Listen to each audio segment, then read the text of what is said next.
welcome everyone to the PYRESWAP show in our, I guess in our transient stage of marketing development. We'll just call it the marketing development stage. Mark Dev, we'll call it Mark Dev. And I want to thank you all for joining me again on this phenomenal Tuesday. And let me see who's in my audience today. I have some other visuals to show you guys today because I think that's always useful. And I guess like these visuals, I wanted to have like the complete brochure today. I wanted to have a almost like a movie poster to show you guys today. I'm definitely much closer to that because what I'm working on is building a LoRa, and I wanted to actually describe to you guys what that is, a LoRa, which right now you can't see the whiteboard because of the Discord is over it. Is there an alternate method where the whiteboard is shown, Mr. Producer? Oh, you can minimize it too, phenomenal. Yeah, so can you guys actually see the screen? Those of you who are in attendance here.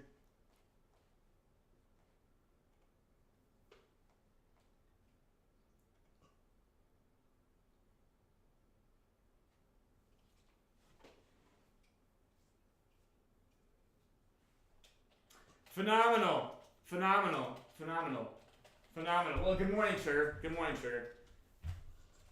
It's a little hard to read. Okay. Well, all right. So I'm gonna at least go over the list verbally, so the people who watch this, whether live or recorded, can understand what I'm talking about here. So in order to build like what you call a consistent character that you can use in content, you have to develop something called a LoRa, which is like a low rank adaptation. I want to say it stands for low rank adaptation. And specifically, when you're talking about putting a character that arguably would be in what you could describe as a comic strip or like a video style comic strip, you need basically 5 components of this character. You need 5 components that kind of like provide for this. So these 5 components, and again, you probably can't see this, are face angles, body angles, facial expressions, body poses, and then apparel and accessories and things like alterations, right? And this is actually a system that I built specifically for like tuning this out in LoRa because a lot of people hadn't really sounded this out yet. So right now I'm working on the face angles of our protagonist, and I wanted to show you guys at least some of what already we have for our protagonist's LoRa, and then I also wanted to show you some failed iterations of what I was looking for to generate, I guess what you could describe as the 15 face angles of him in a single time. We only need 9 face angles, and we have like 4 to 5 of them, but getting the rest of them is what I'm working on right now. Once I have this systemized, I'm able to do it for a whole bunch of characters. I don't know if I've explained this thoroughly, but there's no real point in me working as hard on building like fantasy fiction for the purpose of just getting the project to its completion of launch if I'm not going to keep using it in the future, if that makes sense. So like the level of depth that I'm working on these characters, it's only done for the purpose of reusing it in the future for more and more content, especially because I think with every phase of PYRESWAP's roadmap, we'll have to do this again. We'll have to generate more content. Yeah. I don't, now we might have more following there, but I still don't trust anybody's level of comprehension, if that makes sense. An example would be the fact that, like in the chat, people are talking about the migration, or should I say the meeting of FTM for the S token, but people still don't know how that works.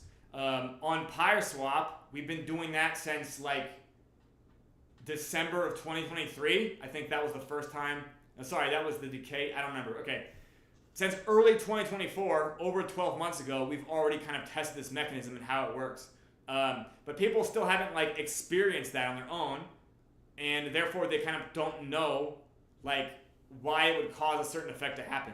But like we kind of proved that months before the Sonic mainnet was launched here. It's the same exact mechanism.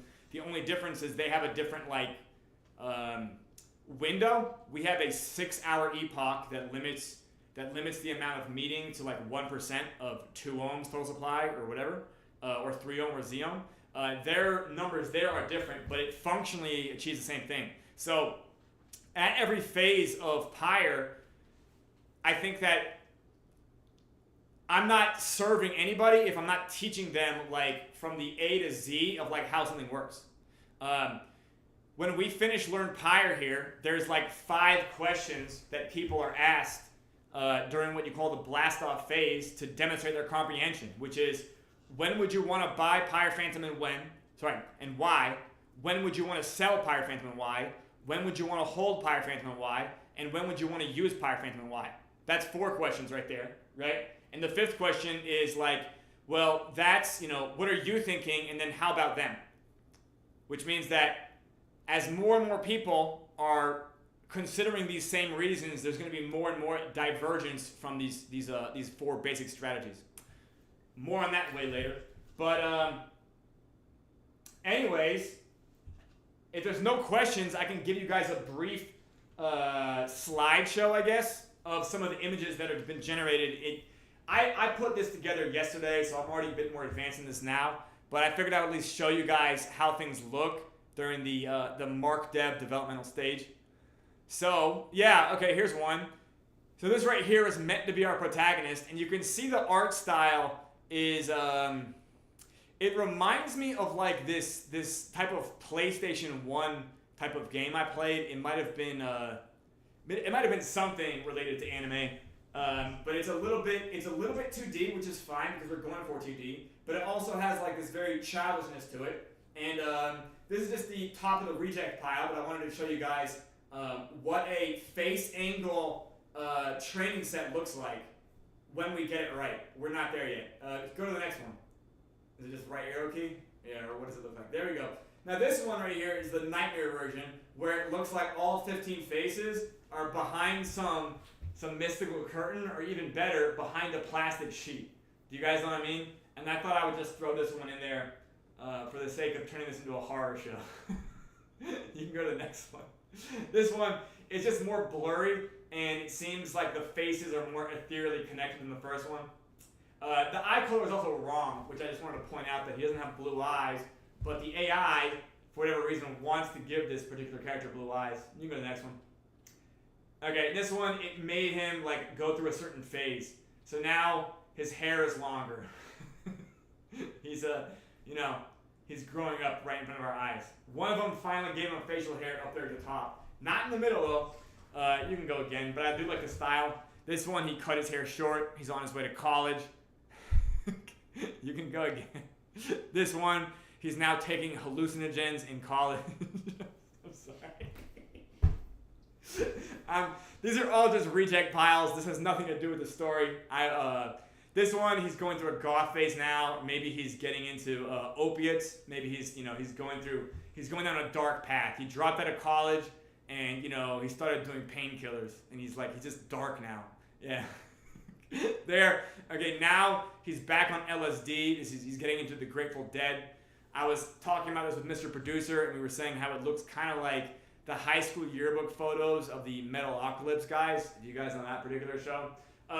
This art style is arguably right where I want it, but it just didn't show any consistency across the images. These are all meant to be the protagonist, but it legitimately looks like 15 different dudes. You know what I mean? You go to the next one. This looks like Andy Warhol style art. Here is it kind of shifted towards like a Disney Channel type of art. These 15 images weren't necessarily generated in order. They were like, I want to say I had 120 images, and I just got like 12 of them for you guys. Just ones I thought were distinct. This one, some of them look a little bit, this one right here, who knows what's happening here? Yeah. Is he blending? Is he starting to wear makeup? He's changing a lot about his identity. He's experimenting. You go to the next one. Yeah, I don't know what to talk about here. Okay. This is an actual LoRa training image. You can see that like the art style is something you could even brag about. It has like a consistency to it. You see texture in his clothing, just enough in his hair. And this is his side profile because you want to get that side of his face. And you go to the next one. This one right here. Not directly face on, but like slightly an angle off, which is fine. This is a good image to see because the way his eyes look, it shows a little bit of a facial expression as well. It almost looks like it's something far in the distance, but Here he looks determined, which this might be very similar to the face he looks like when he's in the movie poster coming up. You can go to the next one. Here it looks like his other side of the face. And no, we didn't mirror his face because nobody's face looks like that. He's still meant to look like between the ages of mid-20s to early 30s, something like that. And right now I think it's still working. It's still doing that. His eye shape looks a little bit different here, but I think it's good enough to train on because people's eyes are not always the same exact shape. Here's the next one. There, same face. It looks like maybe he's in a bit more distraught state here. But these are mostly still for supplying angles and not supplying for emotions. When we do the emotional training, we do extreme emotions. So it's going to show him like extreme sadness, extreme happiness, extreme anger, extreme surprise. Not these kind of middling emotions. Because these are meant to be a little bit more neutral. You go to the next one. There you go. This is like another image of just him staring straight on the camera. The resolution here is a bit different, but it's fine. Because at the end of the day, these are all images that the lore is going to get trained on, and it's going to kind of reconcile them all together. You go to the next one, which is him without the hat. There's something called in-painting later, which you use. The hat is part of this, you guys can't see it on the screen, but number 5 here is apparel and accessories. So the main things that our protagonist has to cycle through are whether or not he's wearing a hat, whether or not he's wearing his cloak, whether or not he's smoking a pipe. That's literally it. Back in the day, there was undergarments called a shift. Are you guys familiar with this? And in the lore, we called it a shift gown, just to make it clear what it is. And in one of the scenes, which is in Act 3 at least, he's wearing a shift gown. So that's in theory another level of apparel we have to give him. But other than that, most of the time he's going to be in the exact same outfit, just like Alice in Wonderland, if that makes sense. You can go to the next one. Full body pose, no hat, cloak. He wears beige and linen most of the time. He has leather armor. Mr. Producer says he looks like a WoW character, which is probably kind of okay because you go on a quest, you do some basic things, and you go on your own journey. And I think the next one must be him with the hat again. Yeah, there you go. And that's his traditional hat. And is that the last one? The last image in the stack? Yeah. Okay. All right. Well, other than that, I want to again welcome our ambassadors that I made an announcement for, and I'm going to be reconvening that again, I think. But I'm going to have another announcement when it comes to whether or not our content project has other sponsors, just to be clear. So there might be other companies sponsoring our content project. I'm just going to allude to that now.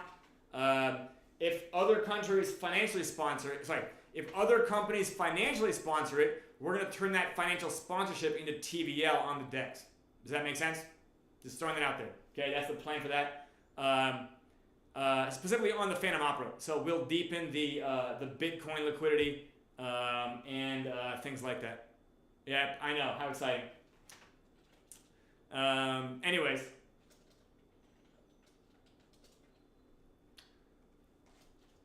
Indeed. Okay, well, yeah. It seems like we these weekly shows. Well, people still show up for this, I guess. Yeah. Anyways, if there's no explicit questions, I'll just get back to work because I want to show you guys the movie poster because that's what I think is going to make the project more real to everyone. Does that make sense? It's taken these image generation systems, once they're actually in place, they're a lot easier to output because they're effectively a workbench. If you guys know what I mean by that. All right. Anyways, if there's no pressing or pining questions, I want to thank you guys for coming to the PYRESWAP show, and we'll see you again next week. Happy April Fool's Day, but. Regardless, we're gonna make it, right? Yeah. The more I work on this, the clearer it is. But you guys are unfortunately at the behest of just believing me. I get it. It's okay though. All right, everybody. Bitcoin illusion. No. Legitimately. Okay, so I will reveal a little bit more about that sponsorship. So let's say that there's a lot of this infrastructure right now for the sake of producing this AI art generated content. Does that make sense to you guys? I want you guys to know, just like Web3, AI is struggling with a whole bunch of people that are doing like these proxifocal steps. Nobody is doing these A to Z projects anymore. Or they're not like doing it to the point of scale. Does that make sense? People who are like enthusiasts, they'll be like, hey, I'm fucking around with tools. Look at this short video I made of a boy visiting his grandfather to give him a birthday gift. Nobody gives a fuck about these videos. Does that make sense? Like, the storytelling sucks. Do you get what I'm saying? We built our storyline before we built the artwork. Does that make sense? Like, this is a story that needed art. It just so happens to be at this bleeding edge of AI content generation so that we can kind of like employ these tools into what we're trying to do here, which involves serving a user, like serving a customer, serving an avatar. I think a lot of people who are building these AI art generation stuff, they're doing it for themselves. Does that make sense? Like, they're not building content for like an audience, they're building it for themselves. You can go look at this on things like Civitai. That non-focus on the fact that you need to kind of build something that like serves a human in some way is why these art generation things, like these content things, like they're not scaling to any type of effect.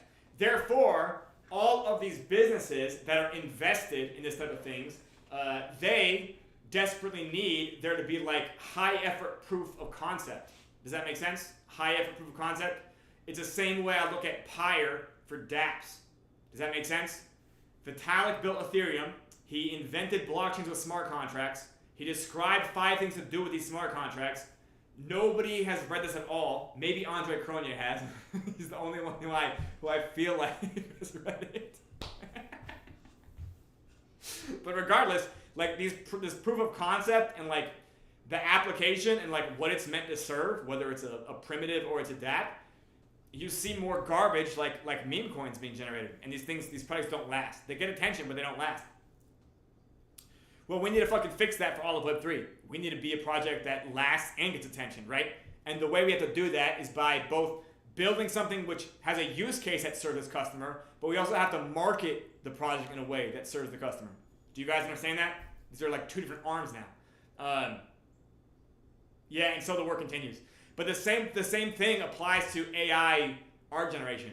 Like, everybody is generating cool art and stuff, but like, to what purpose? Like, do you guys know what I mean? Yeah, like these are just what Photoshoppers were doing 5 years ago. You know what I mean? And it's still like, okay, we can make memes with it, I guess. But then, at a certain point, you're just it's just a collection of prompts and a collection of parameters. Like, you have to still turn it into something that a human being cares about, other than just like, the word I was going to use was porn, but I don't mean porn. I mean like art porn. Does that make sense? Or like aesthetic porn. Like, oh, make it look like it's Vaporwave, or make it look like Studio Ghibli, or is it Studio Ghibli? Is it Ghibli, I think? And you have to still like, you have to do this in a way that, well, anyways, okay. You guys have heard me talk about that for like 7 months now, so maybe you guys don't care anymore. But yeah, work continues. I hope you guys enjoyed our video presentation today of some of the iterations. And I think that I will soon be able to put an actual movie poster out there with an actual log line. Having a log line and a movie poster, I think, will be great, not only for you guys in the announcements, but for the pitch deck I get to circulate to all these sponsorship companies. Anyways, thank you guys so much for coming to the PYRESWAP show. Have a great rest of your week. We'll see you next Tuesday. Goodbye. Thank you.